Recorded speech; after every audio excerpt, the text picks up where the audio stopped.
So guys, इस video का तुम लोगों को काफ़ी टाइम से इंतज़ार था एंड अब ये वीडियो आ चुकी है। इसमें अमृतेश और मैंने मोस्ट कॉमन डाउट्स तुम लोग के लिए हैं कि कैसे टाइम मैनेज करना है, क्या चीज़ें, क्या मटेरियल उसने यूज़ की थी, कहाँ से पढ़ा था, क्या क्या चीज़ें थी। और अमृतेश के चैनल का लिंक डिस्क्रिप्शन में, तो तुम लोग वहाँ से उसके चैनल को सब्सक्राइब कर सकते हो। तो चलो भाई, वीडियो को स्टार्ट करते हैं। और भाई, all India rank 1628 mister Amritesh Tripathi के साथ हैं अभी हम लोग, एंड मैं इनकी लाइव रिपोर्टिंग ले रहा हूँ यहाँ से। तो चलो भाई, क्वेश्चन से ही स्टार्ट करते हैं। सबसे पहला क्वेश्चन था कि तुमने मटेरियल्स या बुक क्या क्या सॉल्व की थी, एंड तुम आकाश में एनरोल्ड थे, ये भी बता दो कि मतलब कहाँ पे एनरोल्ड थे। हाँ, तो मैं आकाश में एनरोल्ड था और क्लासेस करता था आकाश में ड्रॉप ईयर में।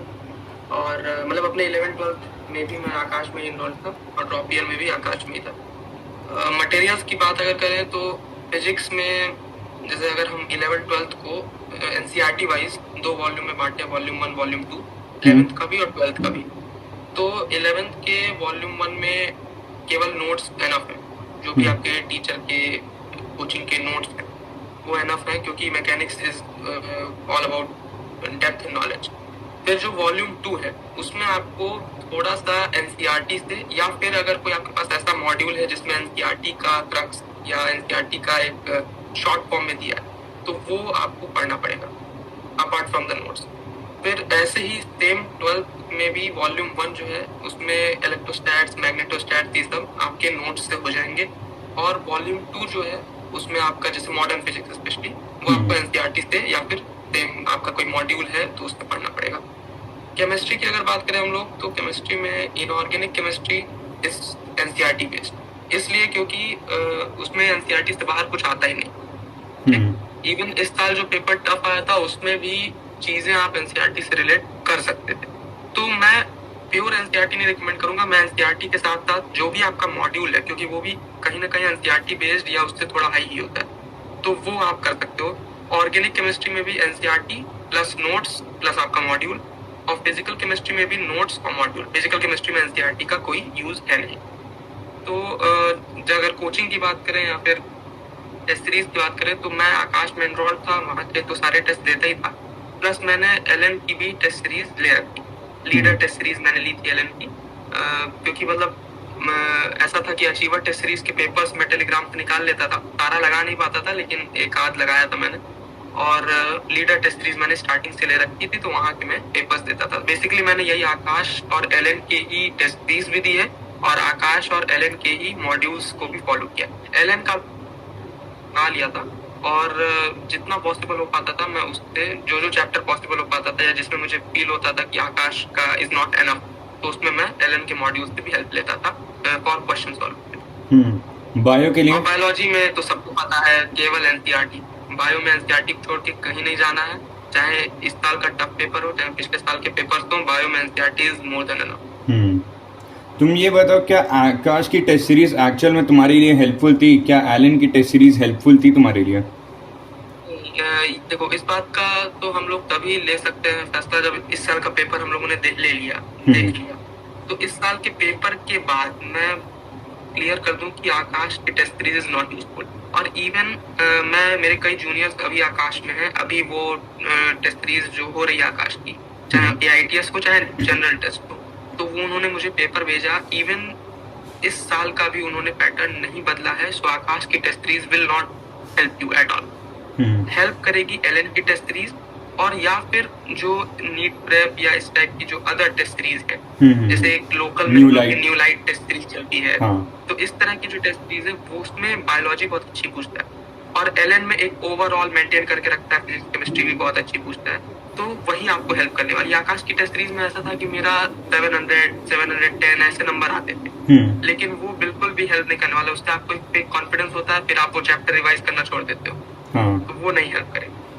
लेकिन ऐसा था, मतलब जैसे उस समय तो लगता था कि हाँ आकाश की टेस्ट सीरीज बहुत अच्छी है, हेल्प कर रही है, क्योंकि 2024 का पेपर ही वैसा था, क्योंकि 24 का पेपर वैसा था। लेकिन अब 25 के पेपर के हिसाब से आपको आकाश के टेस्ट सीरीज पे उतनी हेल्प नहीं मिलने वाली। इवन CST और ये जितने भी इंटेंसिव वाले प्रोग्राम्स रहते हैं, इंटेंसिव में भी वो, मतलब इंटेंसिव में मेरा 670, 680, 690 ऐसे आता था, लेकिन पेपर का लेवल मतलब अब वो नीट 2025 के तो कहीं भी आसपास नहीं था, बहुत कम था उस पर।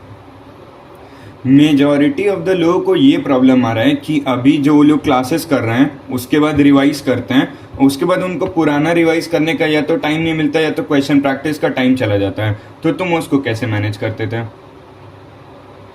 देखो भाई, मैं तो जैसे मेरा major part of the syllabus 11th-12th में कवर हो गया। तो 11th-12th में के बाद जब मैंने अपियरिंग में नीट दिया था तो मेरे 605 नंबर आए थे नीट 2024 में। और उसमें मेरा जैसे कुछ पोर्शंस नहीं तैयार थे। इनऑर्गेनिक केमिस्ट्री मेरी बिल्कुल नहीं तैयार थी, क्योंकि बोर्ड्स में पूछा नहीं जाता है पी ब्लॉक और बाकी सब चीज़ें, तो वो नहीं तैयार था।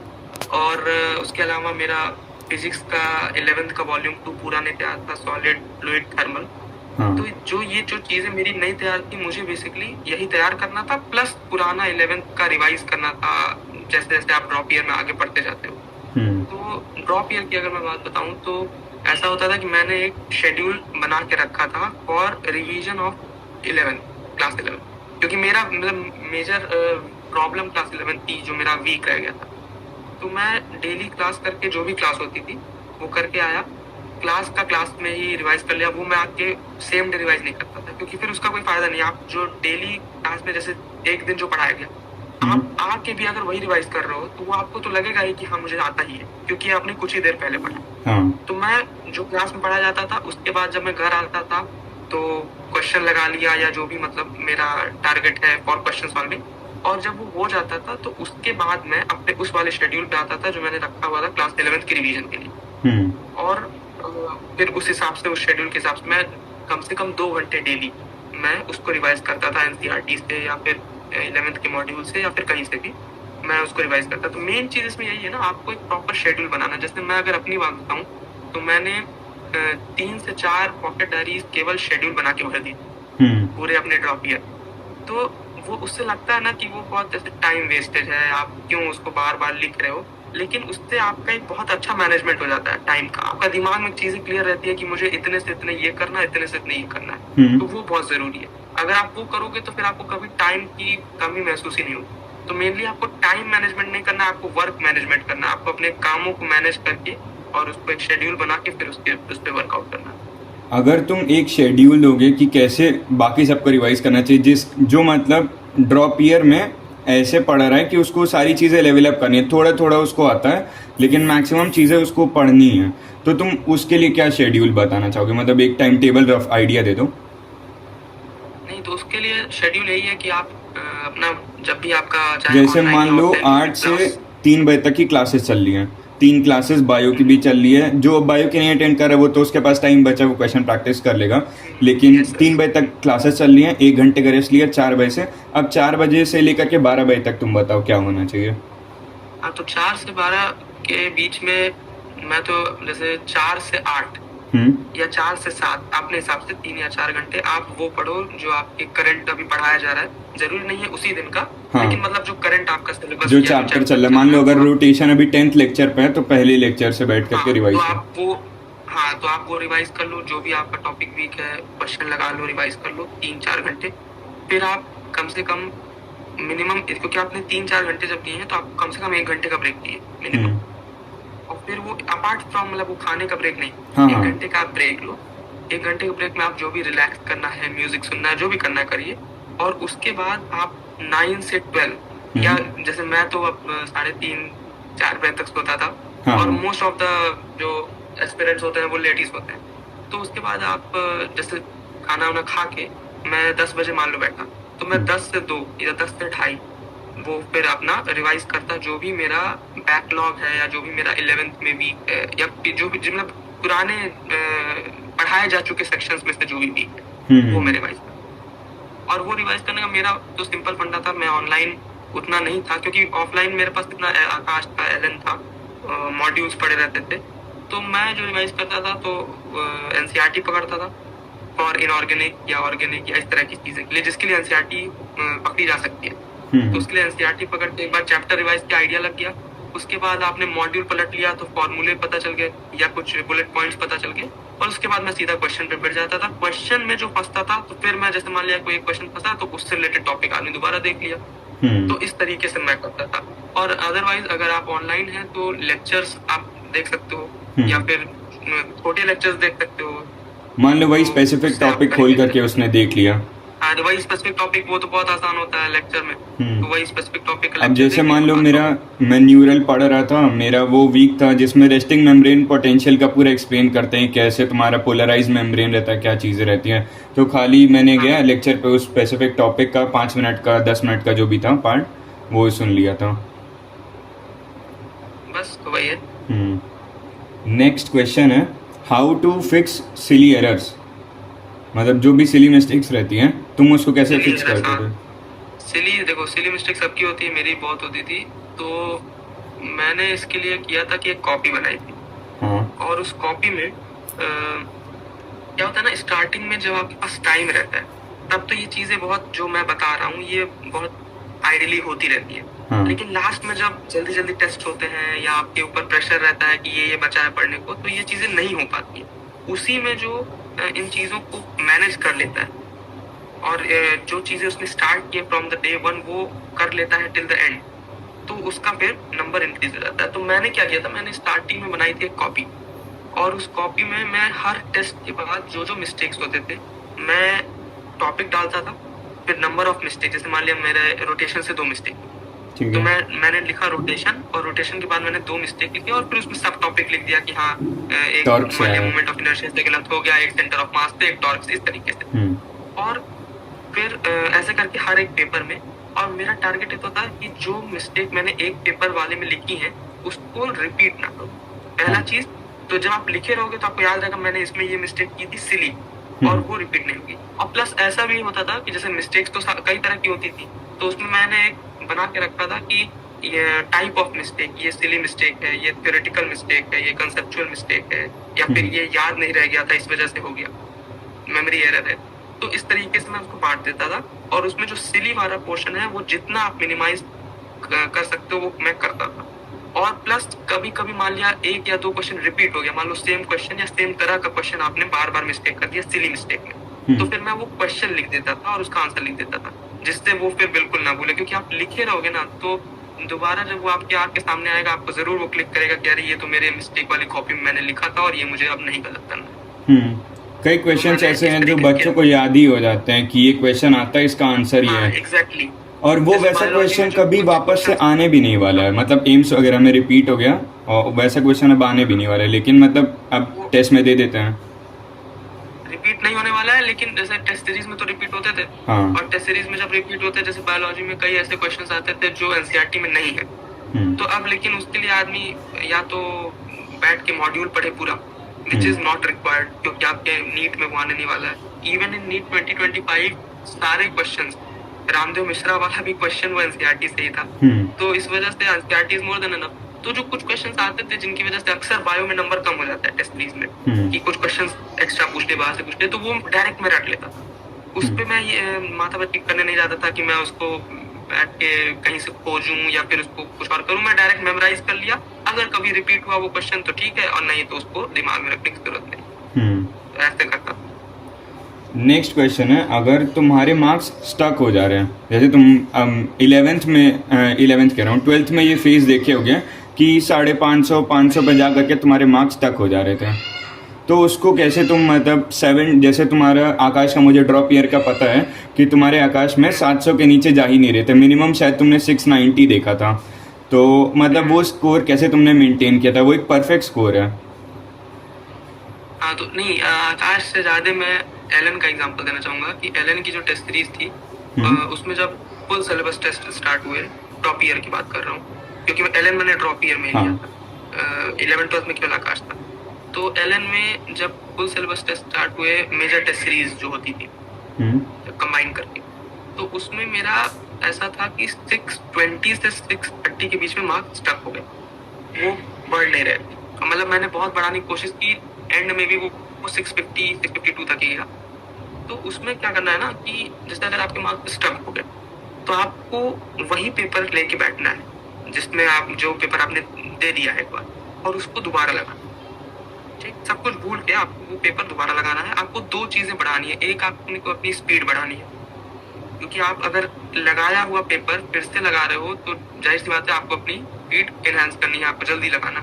और दूसरा एक्यूरेसी, कि आपको मान लिया पिछली बार उस पेपर में आपने 5 मिस्टेक्स की थी, तो इस बार आपको ट्राई करना है 3 मिस्टेक, अगली बार ट्राई करना है 2 मिस्टेक। तो इस तरीके से आप अपने जो स्टक हुए मार्क्स है वो एक ही पेपर के थ्रू आप उसको बढ़ा सकते हो। और दूसरी चीज, अगर आपको मान लिया एक ही पेपर, जाहिर सी बात है कई बार लगा के फिर वो दिमाग खराब हो जाता है कि क्यों मैं एक ही को बार बार लगा रहा हूँ, तो उसमें आपको क्या करना है कि जो भी सब्जेक्ट, जो भी चैप्टर्स आए हैं वो चैप्टर्स आपको खोलना है। ये तो पता चल ही जाता है एनालाइज करते वक्त कि कौन कौन से टॉपिक से सवाल गलत हुए। तो आपको मेनली ये चेकआउट करना है कि क्या उस चैप्टर में कोई ऐसा टॉपिक तो नहीं जो हमसे स्किप हो गया, क्योंकि अक्सर ऐसा होता है कि कई सारे टेस्ट में एक ही टॉपिक से बार बार सवाल आ रहे हैं और कुछ टॉपिक एकदम अनटच्ड है। तो वो अनटच्ड वाले टॉपिक्स की अगर एकाएक पूछ लेता है किसी टेस्ट में तो वो गलत हो जाता है और फिर आपको लगता है कि हमारा मार्क्स तो बढ़ ही नहीं रहा है, वो स्टक हो गया। तो इस वजह से आपको सारे टॉपिक्स को देखना है कि कोई ऐसा टॉपिक न रह जाए जो हमसे अनटच्ड है, और अगर वो है तो आपको उसको पढ़ाई मतलब उसको कवर करना। तो मेनली ये 2 तरीका है मार्क्स इंक्रीज करने का। मेरे तो ये भी है ना कि अगर तुम्हारे हर टेस्ट में 600 आ रहे हैं तो तुम सब्जेक्ट वाइज देखो, एक टेस्ट में तुम्हारे बायो में क्या पता 330 हो और एक में 300 हो, तो तुम्हें उस सब्जेक्ट पे पर्टिकुलरली वर्क करने की जरूरत है। अब तुम्हारे फिजिक्स में पहले होता है ना कि किसी में फिजिक्स में ज्यादा है और किसी में फिर केमिस्ट्री में ज्यादा हो गया, फिजिक्स में कम हो गया, तो वो ओवरऑल बैलेंस करके वहीं पे रुका रहता है। ओवरऑल बैलेंस करके रुका रहता है, लेकिन एक्चुअल में तुम्हारा फिजिक्स वीक हो गया है पहले से, जो चैप्टर मतलब पहले स्ट्रॉन्ग था, जो दूसरे चैप्टर है वो वीक है। नेक्स्ट क्वेश्चन है शॉर्ट नोट्स। तुमने तो यूज नहीं किए होंगे, किए? देखो इसको पता है, शॉर्ट नोट्स मैं नहीं बनाता था। क्यों नहीं बनाता था? क्योंकि मैं जितना भी ट्राई करके शॉर्ट नोट्स बनाने जाऊं वो लॉन्ग नोट्स हो जाते। क्योंकि दिमाग में ही रहता है ना, तुम जैसे हमेशा से टॉपर स्टूडेंट रहे हो, अच्छा स्कोर किए हो, तो तुम्हारे दिमाग में रहता है कि ये छूट जाएगा वो छूट जाएगा, और बाकी बच्चों के भी दिमाग में ऐसा आता है। 11th-12th में काफी बोर्ड ओरिएंटेड स्टडी करने के बाद, जैसे 12th में 97% आए थे मेरे बोर्ड्स में, और वो इसी वजह से मेरा शायद 2024 में हुआ नहीं था, क्योंकि लास्ट के 3 मंथ्स में केवल बोर्ड ओरिएंटेड हो गया था। और बोर्ड ओरिएंटेड होने की सबसे बड़ी बात यह है कि आपको छोटी चीजों को लंबा करके लिखने और पढ़ने की आदत पड़ जाती है। तो इस वजह से शॉर्ट नोट्स मैं यूज नहीं करता था। लेकिन हाँ, शॉर्ट नोट्स बुरी बात नहीं है, शॉर्ट नोट्स अच्छी बात है। शॉर्ट नोट्स से ज्यादा अच्छी बात है फॉर्मूला शीट। अगर आपके पास ओवरऑल शॉर्ट नोट्स नहीं भी है, लेकिन आपके पास हर चैप्टर की फॉर्मूला शीट है, या फिजिक्स में ग्राफ शीट है, या बायोलॉजी में बुलेट पॉइंट्स हैं, एग्जाम्पल्स हैं। जैसे मैं शॉर्ट नोट्स नहीं बनाता था, लेकिन मेरी एनसीईआरटी में, बायोलॉजी की एनसीईआरटी में हर एक चैप्टर में, जैसे स्पेशली मॉर्फोलॉजी में हो गया, एनाटॉमी में हो गया, जो जो एग्जाम्पल्स दिए रहते थे, sexual reproduction in flowering plants में हो गया, तो वो सारे एग्जाम्पल्स मैंने एक जगह लिख रखे थे एनसीईआरटी के ही पीछे। तो उस तरीके के शॉर्ट नोट्स आप बना सकते हो। और फिजिक्स में जैसे फॉर्मूला शीट मैंने बोला, या फिर कुछ स्पेसिफिक क्वेश्चंस की शीट, वो सब मैं करता था, तुम्हें पता होगा। काइनेमेटिक्स में मैंने ग्राफ के क्वेश्चंस का अलग से बनाया था, हाँ, बनाया था 3-4 पन्ने पे। तो उस तरीके से आप कर सकते हो। और शॉर्ट नोट्स इस वजह से भी क्योंकि अब जो 2025 का पेपर आया उसके बाद मुझे नहीं लगता कि 2025 का जो पेपर आया है उसके बाद मुझे नहीं लगता कि शॉर्ट नोट्स किसी तरीके से हेल्प करेगा उतना ज्यादा। अब आपको कंसेप्चुअल और डीप नॉलेज वाले नोट्स ही हेल्प करने वाले हैं। तो शॉर्ट नोट्स से बेहतर है कि आप फॉर्मूला शीट्स टाइप की चीजें बनाओ और उसी को आप बार बार रिवाइज करते रहो आफ्टर ईच टेस्ट, तो वो आपके लिए वर्कआउट करेगा। बायो का तो तुमने बता ही दिया कि एनसीईआरटी चाहिए, और मॉड्यूल के एक्स्ट्रा पॉइंट कुछ देखते नहीं थे तुम, और पेपर वगैरह में जो आता था उसको ब्लंटली याद कर लेते थे। हाँ, देखो बायो में एनसीईआरटी, केवल एनसीईआरटी पढ़ने का तरीका होता है। मतलब एनसीईआरटी में आपको बिटवीन द लाइंस जो रीडिंग कहते हैं वो भी आपको करनी है। प्लस अगर कोई ऐसी चीज है जो आपको समझ नहीं आ रही है तो आपको उसको डायरेक्ट मगअप कर लेना है, डायरेक्ट मेमोराइज कर लेना है।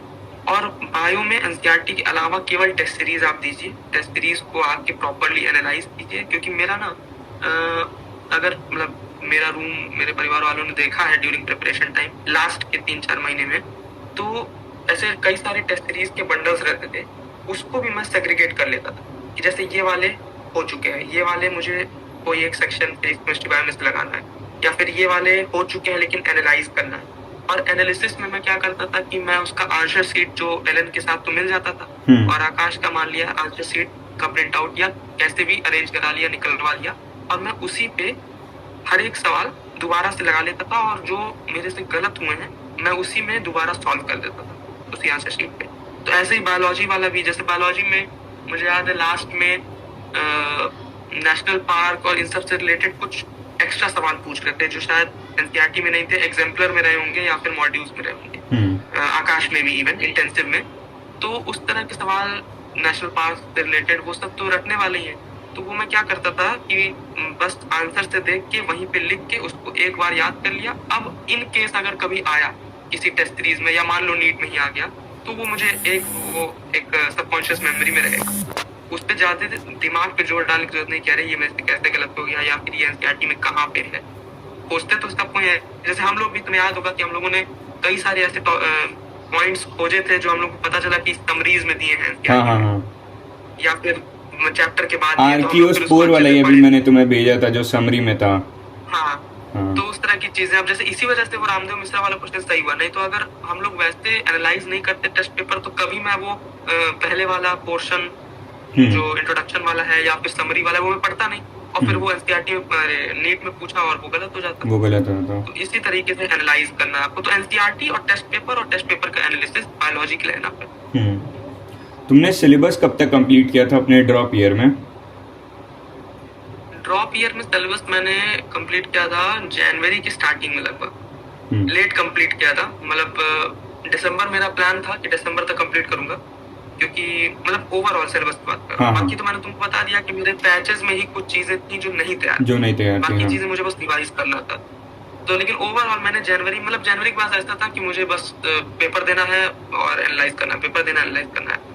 लेकिन जो एक ड्रॉपर है जो मतलब प्रॉपर हर एक चैप्टर के लेक्चर्स वगैरह देख रहा है, उसका तो फेब में ख़त्म होगा, तो क्या उसको किसी और सोर्स से लेक्चर वगैरह ज़्यादा देख करके एक्स्ट्रा टाइम पढ़ाई करके तुम्हारे हिसाब से जनवरी तक सिलेबस? नहीं, देखो जनवरी तक सिलेबस कंप्लीट करना, ऐसा कोई ये नहीं है कि दिसंबर जनवरी में आप सिलेबस कंप्लीट करोगे तभी आपका होगा। अगर आप फरवरी में भी, आपका मेन चीज है, अब स्पेशली 2025 के पेपर के लेवल को देखते हुए मैं बता रहा हूँ कि मेन चीज है सिलेबस अच्छे से कंप्लीट होना चाहिए, और जो आपकी पढ़ाई होनी चाहिए, जैसे मेरा ये मानना है कि टीचर ओरिएंटेड होनी चाहिए, टीचर बेस्ड। आप जैसे मैंने भी बच्चे क्या करते हैं कि आकाश बहुत नाम है वहाँ चले गए, या एलन बहुत नाम है वहाँ चले गए। आप अपनी लोकेलिटी में, अगर आप ऑफलाइन है तो अपनी लोकेलिटी में चेक करिए कौन अच्छे टीचर हैं, और उनसे आप मतलब वो जहाँ पे भी हैं वहाँ आप जाइए, उनसे पढ़िए। या फिर अगर आप ऑनलाइन है तो ऑनलाइन में तो पता ही चल जाता है कि कौन अच्छा है, आप सबके एक प्रीव्यू लेक्चर्स देख सकते हो, तो आप उनको पकड़िए और एक टीचर को पकड़ के आप उनको फॉलो करिए। फिर वो आपका सिलेबस चाहे जनवरी में कंप्लीट हो चाहे फरवरी में कंप्लीट हो, कंप्लीट होने के बाद कहीं से भी आपके दिमाग में नहीं होना चाहिए कि यार ये छूट गया, क्योंकि वो चीज फिर बहुत ज्यादा डिमोटिवेटिंग होती है। तो जब भी आपका कंप्लीट हो रहा है फरवरी में, जनवरी में, ये होना चाहिए कि अब एक बार कंप्लीट हो गया तो अब बस मुझे टेस्ट सीरीज देना है और टेस्ट सीरीज एनालाइज करनी है, उसके आंसर शीट देखनी है, मुझे दोबारा से कोई चैप्टर ना पढ़ना पड़े।